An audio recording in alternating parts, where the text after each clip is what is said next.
পরে এক বিশাল ডালিম বাগানের সামনে দিয়ে হেঁটে যাচ্ছিল সে গ্রামের কয়েকজন লোক এবং সেই ডালিম বাগানের বৃদ্ধা। তখনই তারা শুনতে পায় এক ছোট বাচ্চার কণ্ঠ। চাঁদ উঠেছে, ফুল ফুটেছে, ডালিম তলায় কে? ভ্রমর উড়ছে, মৌমাছি উড়ছে, মরবি এবার কে? হা হা হা। এ কি, ডালিম বাগানের ভেতর থেকে কে কথা বলছে? কোনো বাচ্চা আবার বুড়িমার বাগান থেকে ডালিম পাড়ছে না তো? এছাড়া আর কি হবে? গ্রামের বাচ্চারা তো সব আমার ডালিম বাগানের ওপরই আক্রমণ করবে। এদেরকে তো আর সামলানো যাচ্ছে না। আজ আমি নিজ হাতে এদেরকে ধরবো। তোমার মাথাটা কি খারাপ হয়ে গেল নাকি? চলো দেখি কে তোমার বাগান থেকে ডালিম পেড়ে খাচ্ছে।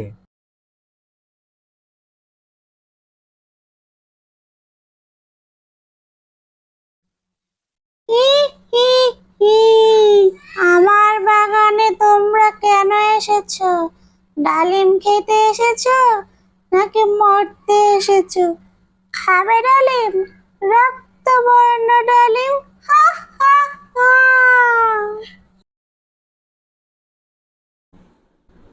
এটা তো ভূত। আমার বাগানে এতদিন ছিল মানুষের বাচ্চাদের উৎপাত, এখন দেখি ভূতেদের উৎপাত। বুড়িমা, ডালিম বাগানের মায়া ছাড়ো, আমাদের সাথে চলো, পালাতে হবে।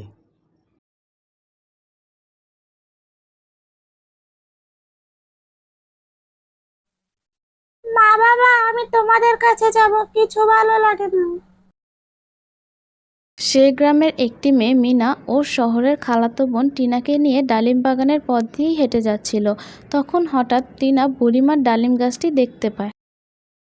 এই মিনা, দেখ কত সুন্দর একটা ডালিম গাছ। মিনা, এটা কার বাগান?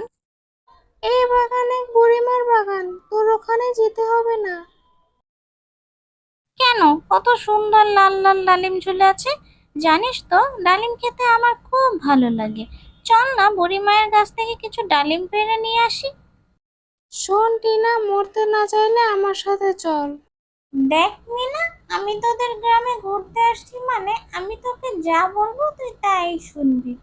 কিন্তু তুই যদি এখন আমার কথা না শুনিস, তাহলে কিন্তু আমি বাড়ি ফিরে তোর বাবা মায়ের কাছে নালিশ করব আর এই গ্রাম ছেড়েও চলে যাব। কেন যে এত রাগ করিস না? আচ্ছা চল আমার সাথে। এরপর যখন ভূত এসে তোকে কিছু বলবে, তখন কিন্তু আমাকে তুই কিছু বলতে পারবি না।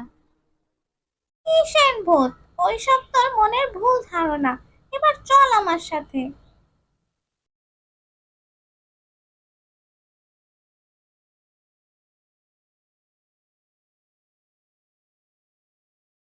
হি হি হি। কি রে মিনা, আমার সাথে খেলতে এসেছিস? ডালিম খাবি? তোর সাথে দেখে তোর শহরের বোনকেও নিয়ে এসেছিস।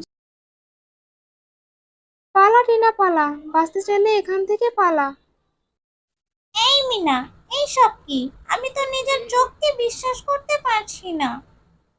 আগে তো নিজের প্রাণ বাঁচা টিনা।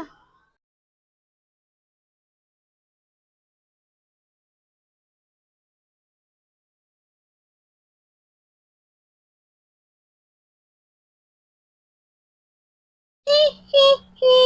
পড়ে গেছিস মিনা? এই নে, হাত বাড়িয়ে দিয়েছি, ওঠ। না, এই পচা ভূত, আমি তোর কি ক্ষতি করেছি? আমাকে যেতে দে। আমি এ বাগানে আসতে চাইনি, বিশ্বাস কর। ওর জন্যই আমি এসেছি। আমি কি তোকে আমার বাগানে আসতে নিষেধ করেছি নাকি?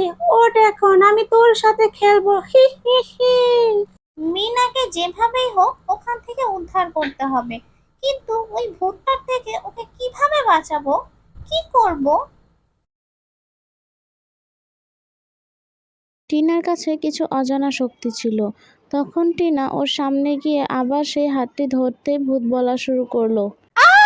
আমি তো মরে গেছি, কিন্তু তাও আমার অনেক কষ্ট হচ্ছে। আমাকে আর কষ্ট দিও না।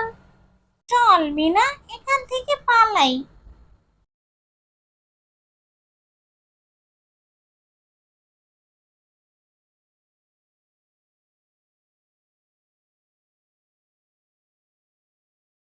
দেখলি কি না, ওই ডালিম বাগানে সত্যিই বাচ্চা ভূত আছে। হ্যাঁ, তা তো দেখলাম। তোর জন্য আজ মরতে বসেছিলাম, কিন্তু আমিই তো তোকে বাঁচালাম। তাই না? এই ভূতটা কিন্তু আমাদের কোনো ক্ষতি করেনি। মিনা, আমার ওই বাগানে যেতে হবে। তুই কি পাগল হয়ে গেছিস? আবার যাবি? টিনা মিনাকে এমনটা বলতেই টিনার কানে বাজতে থাকে ভূতের আর্তনাদ। হ্যাঁ, যাব। কারণ ওই ভূতটার কিছু কথা এখনো আমার কানে বাজছে। আমার মনে হয় ও খারাপ ভূত না। আমাদের ওর সাথে কথা বলা উচিত। টিনা মিনাকে সাথে নিয়ে আবারও সেই ডালিম বাগানে চলে আসে। তোমরা এসেছো? আমি জানতাম তোমরা আসবে। তুমি কিভাবে জানলে আমরা আসবো? কারণ তোমাকে দেখেই আমি বুঝেছি। আমি যে কষ্ট পাচ্ছি এটা তোমার মনে হলে তুমি অবশ্যই জানতে চাইবে আমার কিসের এত কষ্ট। আর তাই তুমি অবশ্যই আমার কাছে আসবে। হ্যাঁ, ঠিক বলেছো। এবার বলো, তোমার কিসের এত কষ্ট? কি হয়েছে তোমার? আমিও ছিলাম তোমাদের মতো ছোট মেয়ে। মিনা আমাকে চিনবে। মিনা, তোর কি আমার কথা মনে আছে? কে তুই?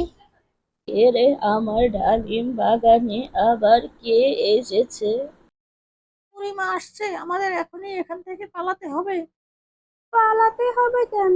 আমরা গাছের আড়ালে লুকিয়ে থাকবো। বুড়ি এসে দেখবে কেউ নেই। তারপর বাড়িতে ফিরে যাব। এরপর আবারও মজা করে ডালিম খাবো। আবিরের বন্ধু আবিরকে এসব কথা বলতে বলতে বুড়ি সেখানে চলে আসে।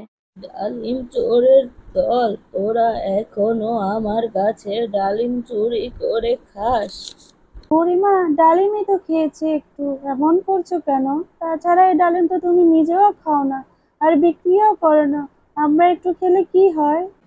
আমার গাছের ডালিম পচে